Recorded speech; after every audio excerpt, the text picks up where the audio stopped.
Alrighty, we've got a 2020 Cat 289 D3 track loader, compact track loader, and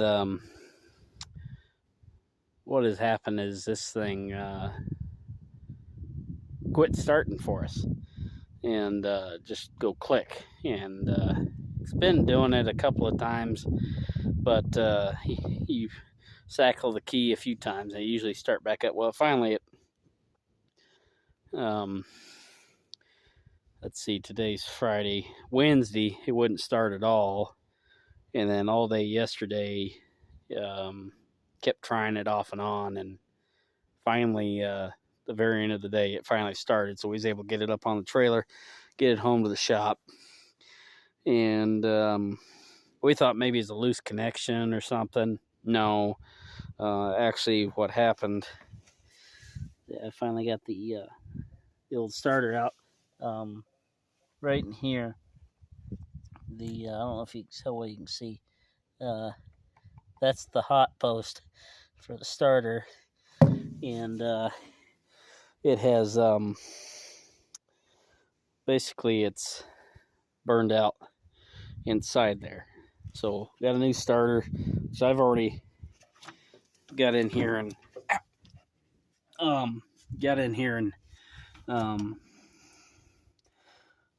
started reassembling, but I thought I'd point out a few things because there's no video at all on YouTube for this. So there's the starter back in there. Not a whole lot of room to work, but I've seen worse. I hate to say that, but I've seen worse. Anyhow, so you've got one bolt on top. There's just two bolts to hold this on here. That's just a nut on the top, 14 millimeter. And what I did is you've got, I guess that's a 8-inch extension and a 10-inch extension with a universal and a deep well 14 millimeter.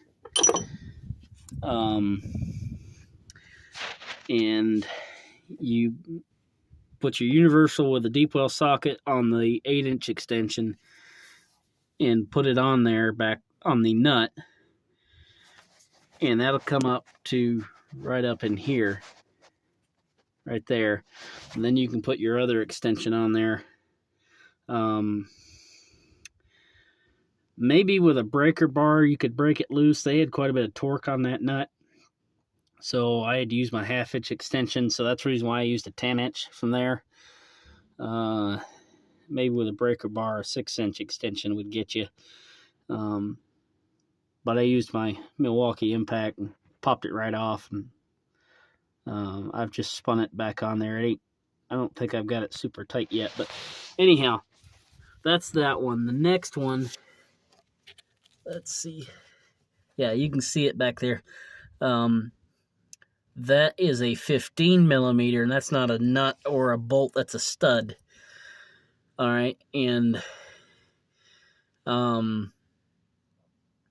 reason why they have a stud there is because then they have that ground wire there goes over top of that, and that is a 16. So it's a 15 millimeter stud, and then the nut that holds the ground clamp on there is a 16 millimeter. All right. So, and again, that's both the 8 and the 10-inch extensions back here to the rear of the machine where I could get my impact on it. I used the impact rated socket, but a non-impact rated socket would give you a little more wiggle room. You don't need a universal down there, but a non-impact socket, they're not quite as thick, and it might give you a little more wiggle room to get in there. On top there, you have your hot post, bolt there, and then there's just a prong there for the ignition switch. Few things I had to take off. There's a bracket. This guy, had to take that off. You cannot get the starter out without that on there, without removing that. And this little sensor, I'm not quite sure, P1.0, what exactly that is, but you got to remove that as well. You got to pull the battery out. And of course, that's the clamp that secures the battery. And then the wire here that goes to the back of the alternator. You may not had to take the alternator cable off, but it gives you a lot more room. You're able to move this out here, out of your way. And it's just a 10 millimeter nut on the back side of the alternator that holds that on. And of course, you've got that. That's your ground for the battery disconnect. Here goes from here up to here, and I just took it off to make more room. And then you've got the plastic cover that goes over the back right there. So that's pretty much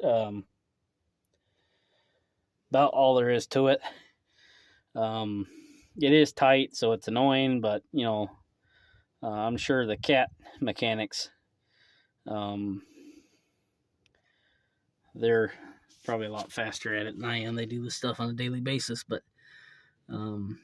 sorry about the shaky camera. I'm doing this with a cell phone. But I didn't see any videos on YouTube, so I thought I would make one and maybe somebody find this useful. This has been a very hard starting machine. In the wintertime, it has glow plugs, but I don't know. I need to check, see if they're even working.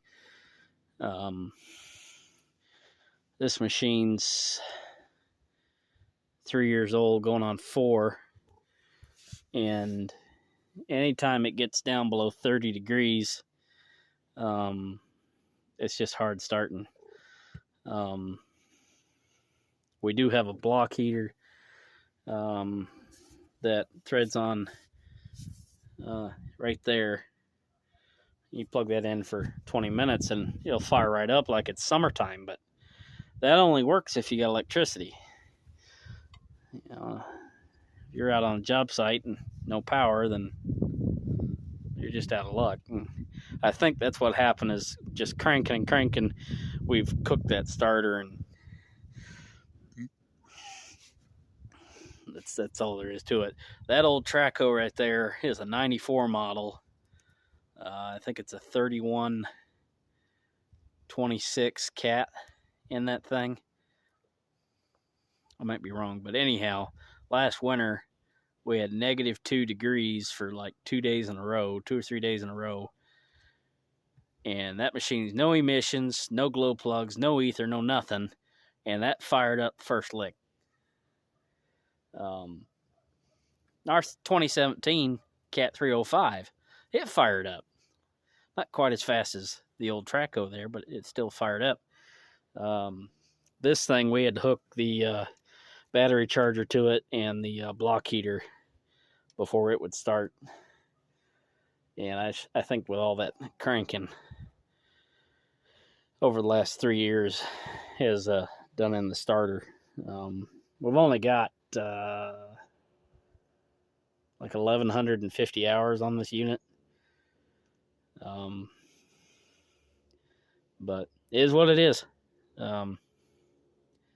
Maybe y'all find this information useful.